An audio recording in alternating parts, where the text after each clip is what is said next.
Στην Paseo de la Castellana, στο κέντρο της Μαδρίτης, υψώνονται σήμερα 4 επιβλητικοί ουρανοξύστες.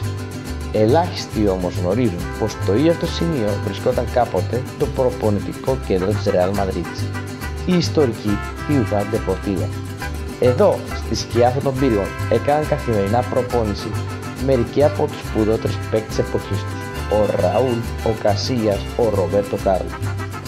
Μέχρι τις αρχές της δεκαετίας του 2000 η Ciudad Deportiva ήταν η καρδιά της Real.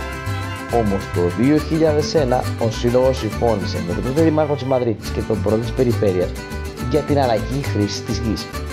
Ήταν ένα deal που θα άλλαζε τα πάντα. Η Real Madrid κέρδισε σχεδόν 500 εκατομμύρια ευρώ. Με αυτά ξεχρέωσε ιστορικά χρέη και χρηματοδότησε τη δημιουργία των Γκαλάκτικος. Φίγκο, Ζιντάν, Ρονάλντο, Μπέκα.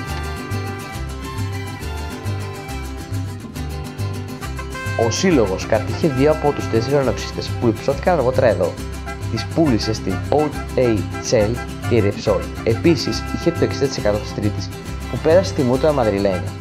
Η τέταρτη άνοιγε στο Δήμο και αγοράστηκε από τη Σαφίλ Βαγερερμόσο. Μόλις τα οικονομικά μπήκαν σε τάξη, η Real προχώρησε σε νέα μεγάλα έργα. Ανακαίνισε τον Μπερναμπέου και κατασκεύασε το Βαλβερέδας, το νέο υπερσύγχρονο προπονητικό της κέντρο, σε μια έκταση 120 εκταρίων. Ήταν το πρώτο μεγάλο χτύπημα του Φλωρεντίνο Πέρεθ ως πρόεδρος.